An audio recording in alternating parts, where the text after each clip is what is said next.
Hello everyone, कैसे हैं बेटा सब लोग। आई होप कि सब लोग बढ़िया पढ़ाई कर रहे होंगे। तो चलो देखो स्टार्ट करते हैं। सो आज की जो वीडियो है, आज हम लोग previous years archives from integration solve करने वाले हैं ना। इंटीग्रेशन की 2020 में मेंस में जितनी क्वेश्चंस आएगी वो सारी क्वेश्चंस हम लोग इस वीडियो में कवर करना चाहेंगे।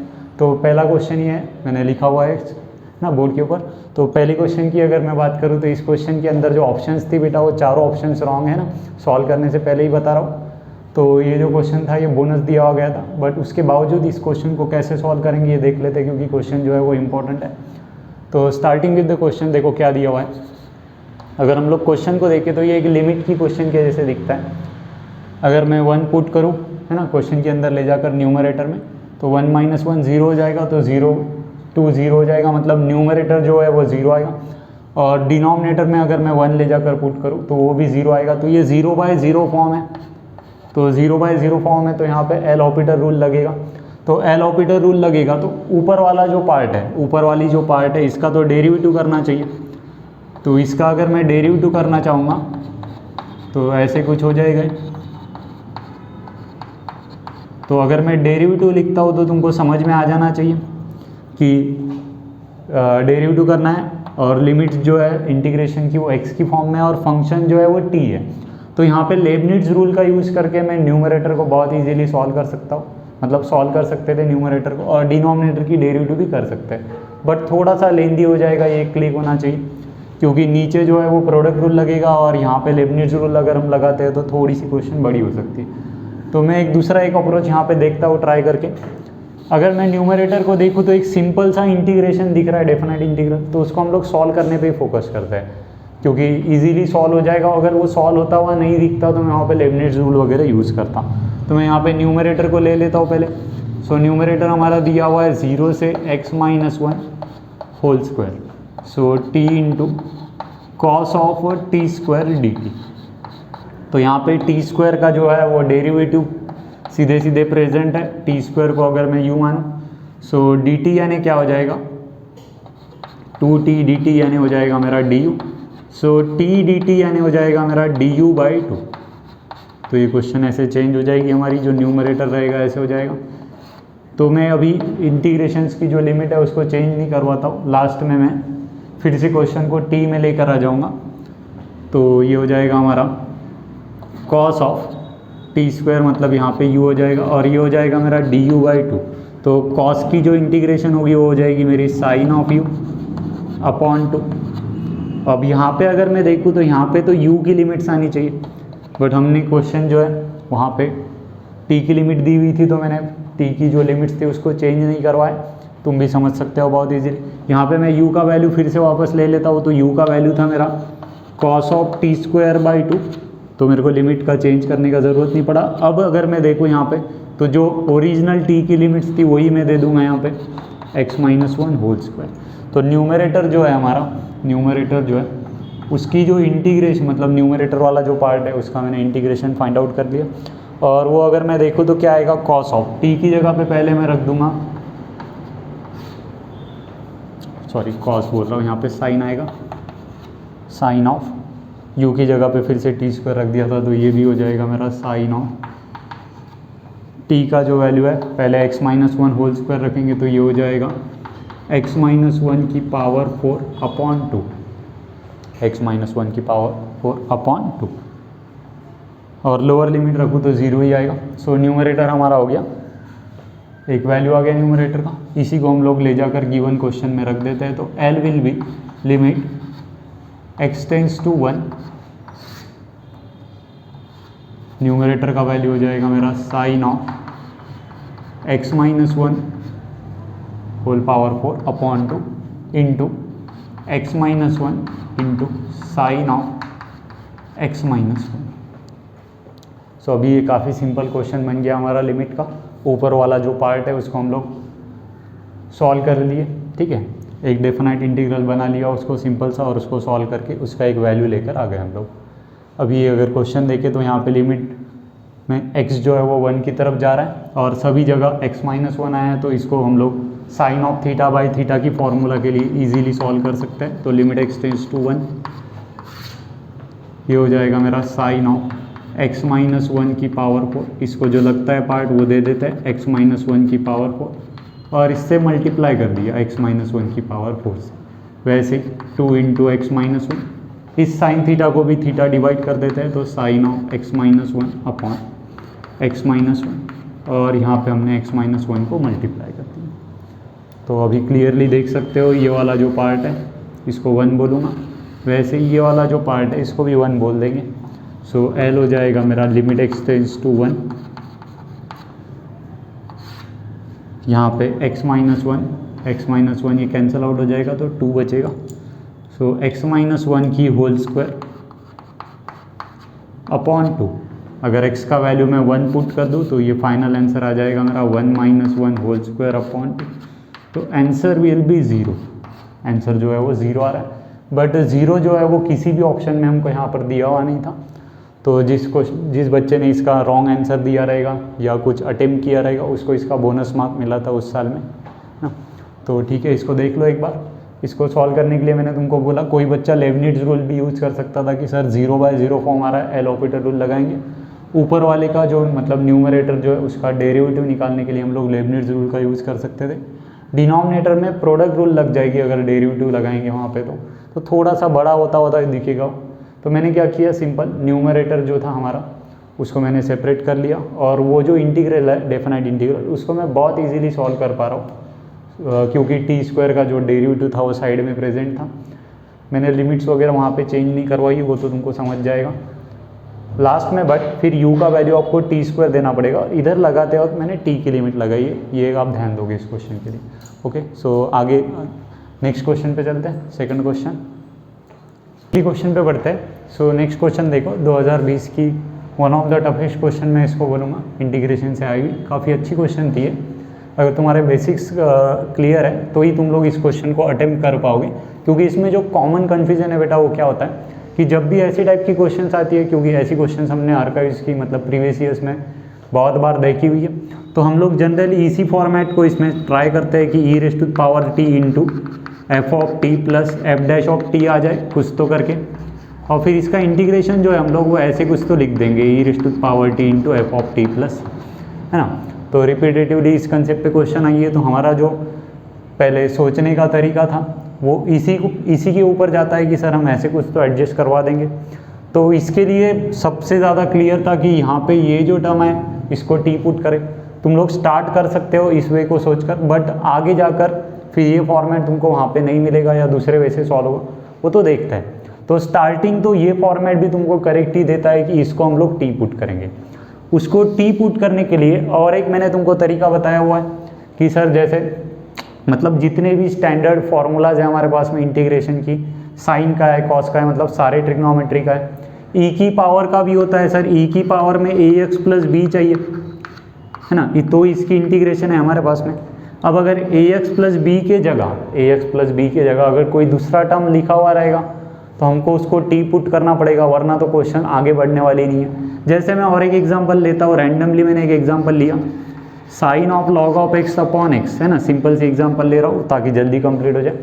तो sine of a x plus b की सर इंटीग्रेशन होती है, बट इसने ए एक्स प्लस बी के जगह पे कोई तो टर्म रख दिया है, तो ऑब्वियस है अगर उसने कोई तो दूसरा टर्म रखा है तो इसी को टी पुट करेगा, इसी को क्या करेगा, पुट करेगा टी, वरना क्वेश्चन आगे बढ़ने वाला नहीं है।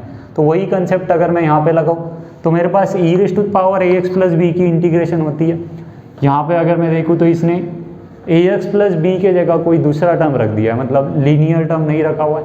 तो ऑब्वियस था कि क्वेश्चन अगर सॉल्व करना है तो इस पार्ट को मेरे को टी पुट करना ही है।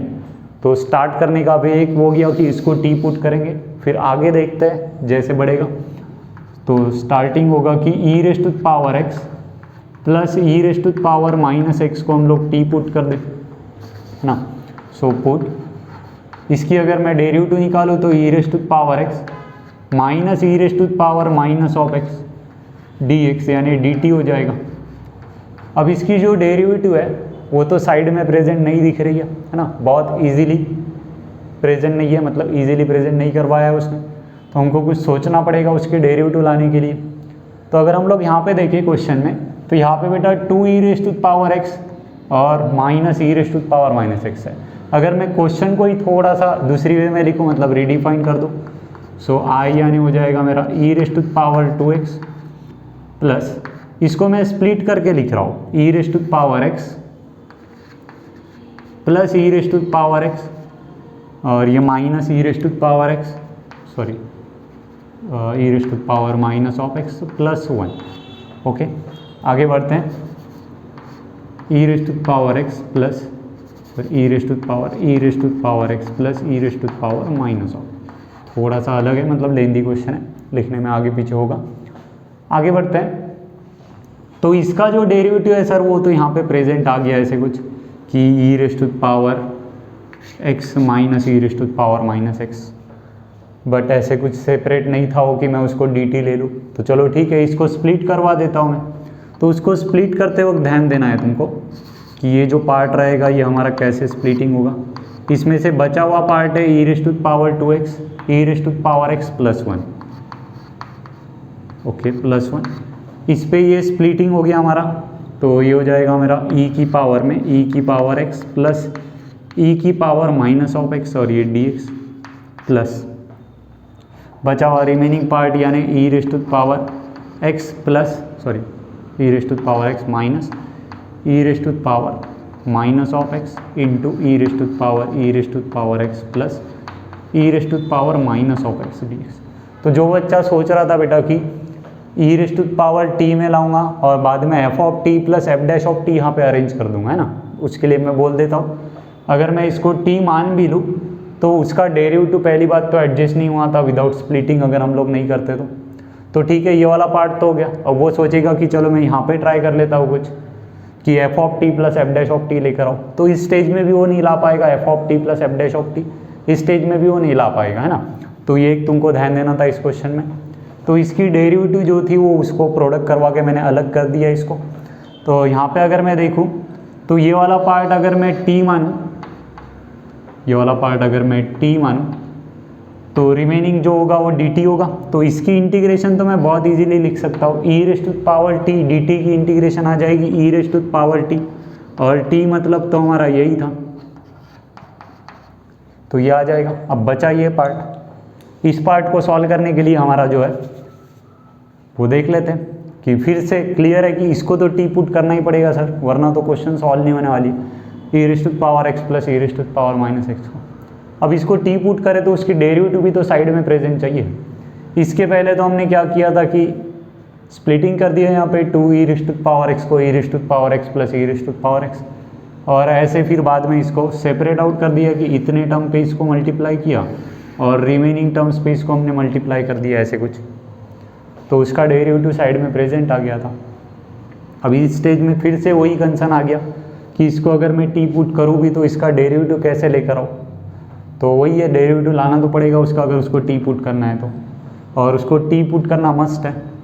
सो आई यानी देखो अभी कैसे लेकर आ रहा हूँ। अब अगर मैं इसमें से ई रेस्ट टू पावर एक्स को बाहर निकालूँ तो ब्रैकेट के अंदर फिर से आ जाएगा बेटा e raised to power x plus 1, e raised to power x plus 1 minus, sorry plus,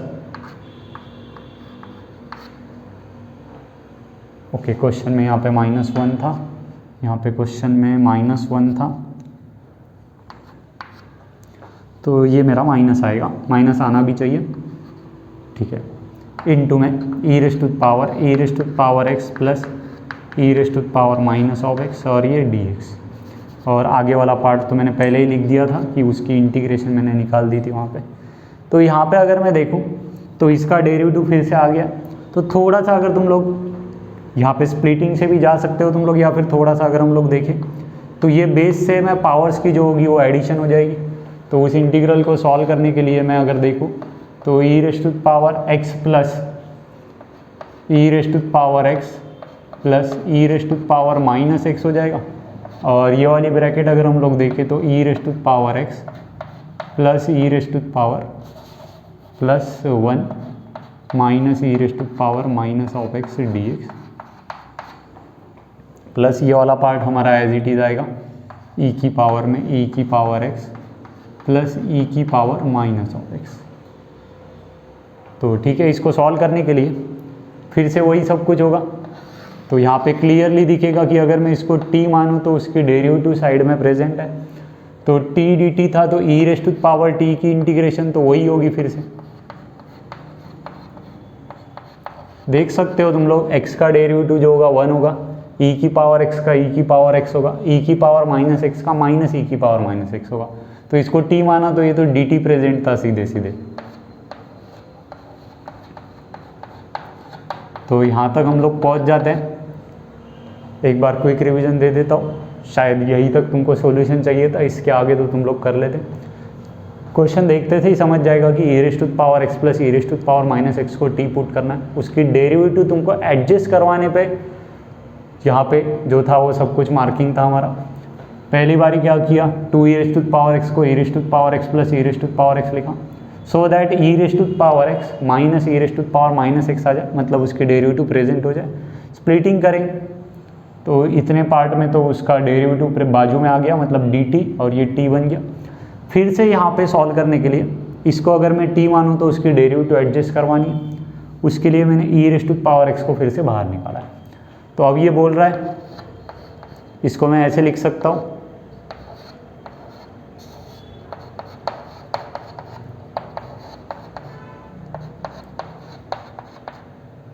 e⁻x plus e⁻−x plus c, क्योंकि क्वेश्चन जो है वो इतनी नहीं दी है। अगर मैं यहाँ पे e⁻x प्लस इसको बाहर निकाल दूँ, जो भी पार्ट दिया हुआ है, तो ब्रैकेट में बचता हुआ दिखेगा मेरा e⁻x बच जाएगा इधर से +1 और ये प्लस c। तो इसी को मैं क्या बोलूँगा, g(x) बोलूँगा क्वेश्चन के अकॉर्डिंगली। सो देयरफॉर g(x) यानी क्या हो गया मेरा e⁻x प्लस 1 हो गया। अब g(2) अगर निकालना है, g(2) निकालना है, क्या निकालना है, g(0) निकालना है। तो g(0) अगर हम लोग निकाले तो ये हो जाएगा e⁻0 + 1, तो 2। तो फाइनल आंसर जो है हमारा वो 2 आ रहा है, मतलब ऑप्शन डी आ रहा है। लास्ट वाली पार्ट में ज़्यादा कुछ कन्फ्यूजन नहीं है, इसको मैं ऐसे लिख सकता हूँ, फिर उसको बाहर निकाल दिया और इसको मैं g(x) बोल दूँगा। मेन जो कन्फ्यूजन है वो पहली 2 स्टेजेस में ही है कि सर ये e⁻t plus f(t) plus f' में तो कन्वर्ट हो ही नहीं पाएगा। ज़्यादातर लोग उसको उसी अप्रोच से ट्राई करते हैं, है ना। जब मैंने भी पहली बार क्वेश्चन देखा तो उसी अप्रोच से जा रहा था, बट उसका डेरिवेटिव प्रेजेंट नहीं है बेटा, तो उसकी डेरिवेटिव अंदर प्रेजेंट करवाई, फिर से एक बार अंदर प्रेजेंटेशन पे आते हैं। नेक्स्ट क्वेश्चन देखो क्या दिया हुआ है, क्वेश्चन देख लो, ऑप्शंस भी देख लो उसके। तो sin inverse of √(x/1 + x) ऐसे कुछ दिया हुआ is equals to a(x) × tan inverse of √(x). तो इस क्वेश्चन को सॉल्व करने के लिए बेटा देखो, एक तो था कि हम लोग पहले डायरेक्टली आइलेट रूल लगा दे, है ना, LHS में 1 × दिस लिख के, लेकिन वो थोड़ा सा बड़ा होता हुआ दिखेगा क्योंकि इसकी डेरिवेटिव लेंदी आई। तो यहाँ पे एक छोटा सा हिंट है कि RHS वाला जो पार्ट उसने दिया है इंटीग्रेशन निकालने के बाद, वहाँ पे tan इनवर्स ऑफ √(x) बोला था उसने। तो मैंने देखा यहाँ पे कि sin inverse of something term था, अगर मैं उसको tan इनवर्स में कन्वर्ट करूँ तो क्या हो जाएगा वो देख लेते हैं। सो LHS की जो टर्म है sin inverse of √(x/1 + √(x) है। एक इनवर्स को दूसरी इनवर्स में अगर कन्वर्ट करना है तो ट्रायंगल का यूज़ कर लेते हैं। तो इसमें अपोजिट √(x) दिया हुआ है, हाइपोटेनस 1 + x दिया हुआ है। तो अगर मैं एडजेसेंट निकालूँ तो दिस टर्म स्क्वायर माइनस, तो ये 1 आ जाएगा। तो मैं बोल सकता हूँ therefore sin inverse of √(x/1 + √(x), sorry √(1 + x) यानी tan इनवर्स ऑफ √(x) होगा। तो ठीक है, इस इंटीग्रल को सॉल्व करने से अच्छा तो tan इनवर्स ऑफ √(x) को सॉल्व करेंगे। सो आई यानी हो जाएगा मेरा tan inverse of √(x) D. सब कोई बच्चा है जो डायरेक्टली इसको फर्स्ट u और 1 को v मानकर इंटीग्रेशन बाय पार्ट्स अप्लाई कर देगा, मतलब u रूल अप्लाई कर देगा। मैं थोड़ा सा सिंप्लीफाई कर लेता हूँ, क्योंकि √(x) की जो डेरिवेटिव होती है, अगर इसको मैंने t माना तो √(x) की जो डेरिवेटिव होती है वो उसी के फॉर्म में होती है। So 1/2√(x) dx is equals to dt, या सीधे सीधे किसी को पता ही होगा तो x को t² बोल रहा हूँ मैं, x को क्या बोल रहा हूँ t²। तो यहाँ से dx यानी क्या हो जाएगा बेटा, ये 2√(x), तो ये 2t dt हो जाएगा। dx यानी क्या हो जाएगा हमारा 2t dt। तो अभी जो क्वेश्चन रहेगा वो फिर से थोड़ा सा चेंज हो जाएगा। ये ऐसे हो जाएगा tan inverse of t into 2t dt, dx के जगह पे आ जाएगा 2t dt। अब अप्लाई करता हूँ मैं, तो ये u होगा और ये v होगा, तो इंटीग्रेशन बाय पार्ट्स अप्लाई कर देते हैं। tan inverse of t, 2t का इंटीग्रेशन हो जाएगा मेरा t² माइनस इंटीग्रेशन ऑफ, इसकी डेरिवेटिव हो जाएगी 1/1 प्लस t², इसकी इंटीग्रेशन हो जाएगी t² और ये हो गया मेरा dt। तो ये मेरे को इजी पड़ा है ना कि x को t² या √x को t पुट करके ऐसे फॉर्म में हाईलाइट रूल यूज़ करवाना, इंटीग्रेशन बाय पार्ट्स यूज़ करवाना। अगर तुम 1 इंटू करके करते तो भी आ जाता, बट थोड़ा सा लेंदी जाता हूँ। तो I यानी हो जाएगा मेरा tan inverse of t into t²। इसको अभी मैं ऐसे लिख सकता हूँ, नीचे वाले का डिग्री और ऊपर वाले का डिग्री सेम है, तो नीचे वाली टर्म एज इट इज़ ऊपर प्रेजेंट करवा देते हैं। 1 प्लस t² माइनस 1, ये 1 प्लस t² और ये हो गया मेरा dt।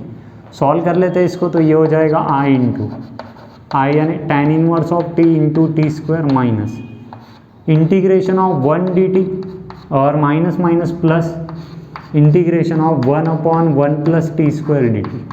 ठीक है, ये माइनस साइन इसको सेपरेट आउट किया है, इतना अंडरस्टैंडिंग है। सो tan inverse of t into t² minus इसका इंटीग्रल t और इसका आ जाएगा tan inverse of t plus c। तो यहाँ पे अगर हम लोग देखें तो tan इनवर्स वाली टर्म्स को कलेक्ट कर लेते हैं। सो I will be tan inverse of t को अगर मैं बाहर निकालूँ तो ये हो जाएगा मेरा t² plus 1 minus of t plus c। t का वैल्यू दे देते हैं फिर से। सो tan इनवर्स ऑफ t मतलब तो √(x) है into x plus 1 minus √(x) plus c। तो अगर इसको मैं इस एक्सप्रेशन के साथ कंपेयर करूँ तो यहाँ पे ये वाला जो पार्ट रहेगा इसको तो मैं a(x) बोलूँगा और ये वाली जो पार्ट रहेगी इसको b(x) बोलूँगा, है ना। तो अगर हम लोग ऑप्शंस देखें तो उसने a(x) और b(x) ही पूछा हुआ है। तो a(x) यानी हमारा x प्लस 1 है, b(x) यानी √(x) है। सो a(x) यानी x प्लस 1, b(x) यानी माइनस √(x), ये ऑप्शन ए के अंदर आ रहा है, तो ऑप्शन ए करेक्ट आंसर होगा इसका।